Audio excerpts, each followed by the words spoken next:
सबके काम आए। दुनिया के लोग कहते हैं शंकर भगवान को भांग प्रिय है, शिवजी नशा करते हैं, या लोग बाग चिलम दिखा देते हैं, चिलम पीते हैं। पर शिव महापुराण की कथा में कहीं ऐसा चरित्र नहीं आया कि हमारे हिंदू धर्म के कोई भी देवी देवता कोई नशा करते, पुराणों में नहीं। हाँ, शिव नशे से मुक्त करते हैं। किससे मुक्त करते हैं? नशे से मुक्त। शंकर नशा मुक्त करते हैं। जैसे तंबाकू का सेवन करने वाले होते हैं और वो तंबाकू नहीं छोड़ पाते, आप कितना ही प्रयास करो उनके लिए, आप बहुत बोल लो, झगड़ा कर लो, ऐसा नहीं है कि आप लोगों ने झगड़ा नहीं करा होगा, कितना करा होगा। ईमानदारी की बात बता, 4-5 दिन तो आप लोगों ने नए में तो रोटी भी नहीं खाई होगी झगड़ा के कारण। तुम तंबाकू छोड़ो, तंबाकू छोड़ो, और तुम्हारे सामने नहीं खाए तो क्या हुआ, बेरू बाहर जाके खा ले, पर खाए तो सही। तो उसके लिए नीलकंठेश्वर महादेव का स्मरण। कौन से महादेव का करना है? नीलकंठेश्वर महाराज। बेलपत्री की छाल,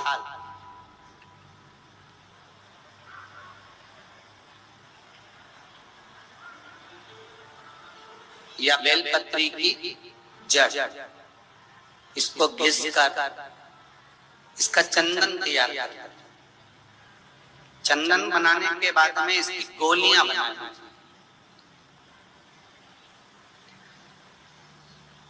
गोली बनाकर शंकर भगवान के शिवलिंग के पास में 7 स्थान पर उसको रख दो।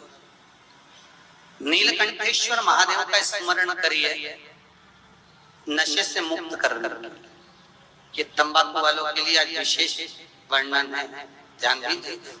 और मुझे लगता है बहुत आनंद की अनुभूति होगी, राष्ट्र को संवरने में बहुत आनंद की अनुभूति होगी। आप जो गोलियां बनाए हैं चंदन की, बेलपत्री की जड़ या बेलपत्री की छाल की, और रख दें। महाराज नीलकंठेश्वर महादेव का स्मरण करें। 7 गोलियां 7 दिन जो तंबाकू खाता है उसको दे दे महाराज। सुबह के समय पर वो गोली मुख में रखें, आप देखेंगे धीरे धीरे तंबाकू से नफरत उत्पन्न होने लगती है। तंबाकू मुख में नहीं रखता है। प्रैक्टिकल करने में क्या जाता है, सियोर वाला महाराज झूठ बोल रहा होगा, तो इसलिए आप प्रयास करिए, बाबा पर विश्वास कर प्रैक्टिकल करने का प्रयास करिए। बाबा चाहेगा तो आप स्वस्थ रहें, मस्त रहें और अपनी जिंदगी अलमस्त जिए। यही शिव महापुराण की कथा है। शिव कथा कर शिवलिंग का निर्माण करा, और निर्माण करने के बाद में शंकर भगवान के शिवलिंग के निर्माण का जो आनंद था वो चंद्रदेव ने पा लिया और काया के रोग से मुक्त हो गए। काया के रोग से मुक्त। एक बात और आपसे कहेंगे, उतारिए। जिसके शरीर में सफेद चमड़ी पड़ने लगती है, चर्म रोग हो जाता है, या चेहरे पर आंख के पास में पूरा कालापन आ जाता है, उसको हमेशा याद रखना है, लाल चंदन का लेपन पीपल के पत्ते पर करिए। काय पर करना है? पीपल के पत्ते पर लाल चंदन का लेपन करिए। लेपन कर सोमवार की अष्टमी के दिन उसको लेपन कर वापस निकाल कर शंकर भगवान पर उसका धीरे धीरे त्रिपुंड बनाकर लेपन करना प्रारंभ करिए। जब आप त्रिपुंड बनाकर लेपन करना प्रारंभ करें, उसके बाद चंदन को जो सोमवार की अष्टमी है तब निकाल कर लिया है, और निकाल कर लाकर उसको डब्बी में रख लें। उस चंदन का प्रयोग चर्म रोग के स्थान पर थोड़ी थोड़ी मात्रा में करना प्रारंभ करें, पानी के साथ मिलाकर। परंतु उस चंदन को केवल 6 से 7 दिन में प्रयोग करिएगा, ज्यादा नहीं। धीरे धीरे चमड़ी, परंतु उसको सोमवार की अष्टमी के दिन सिद्ध कर बनाना है। उसको सोमवार की अष्टमी के दिन चढ़ाना है श्री शिवाय नमस्तुभ्यम, या ओम नमः शिवाय, या पंचाक्षर मंत्र, या महामृत्युंजय मंत्र, जो आपको आता, शिव जी का जो नाम आपको याद हो उसको बोलकर चढ़ा।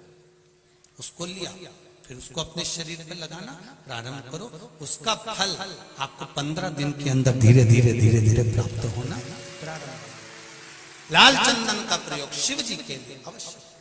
दूसरा,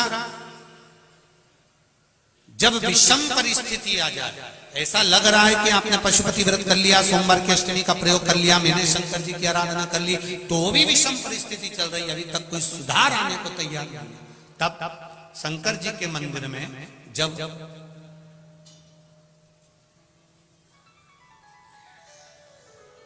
बेलपत्र चढ़ाने के लिए आप जाएं, तब प्रयास करिएगा कि बेलपत्र को, अशोक सुंदरी का स्थान सबको मालूम है ना, बोलो जम के बोलो जरा, मालूम है सबको?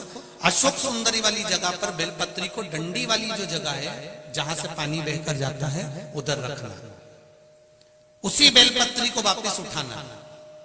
शिव जी के शिवलिंग पर जब बेलपत्री रखो तो डंडी का भाग, आप यहां बैठे हो तो डंडी का भाग पीछे की ओर होना चाहिए, शिवलिंग जैसे ये है तो डंडी का भाग पीछे की ओर, उसको रखकर 7 लोटा जल भगवान शंकर पर समर्पित कर दीजिए, अपने भाव को रखते हो। अगर विषम परिस्थिति चल रही है, आपने पशुपति व्रत कर लिया, सोमवार की अष्टमी का कर लिया, उसके बाद भी कार्य नहीं हो रहा, अटक रहा है किसी कारणवश, कोई फाइल मोटी है, थोड़ा समय लग रहा है, तो 7 लोटा जल का प्रयोग करें। धीरे धीरे 7 लोटा जल शिव जी को बाल्टी में भरकर ले जाए अपने घर से, 7 कलश जल शिव जी को समर्पित करना है, और समर्पित करने के बाद उस बेलपत्री को वापस अपने ही घर पर लेकर आ जाना। 11 दिन 21 दिन उसको रखो, फिर उसका विसर्जन वापस किसी नदी, सरोवर, तालाब या वृक्ष के नीचे कर दीजिए, बाबा हाथ पकड़ कर बाहर निकाल देगा। परिस्थिति अगर बहुत विषमता, बहुत विषम परिस्थिति में उस जगह पर इसका प्रयोग कर सकते। शंकर भगवान को रिझाना, बेलपत्र का प्रयोग भगवान शिव को रिझाने का जो आनंद है, शिव को जो मनाने का आनंद है, वो एक स्वरूप ही अलग है, उसका एक स्वरूप आनंद।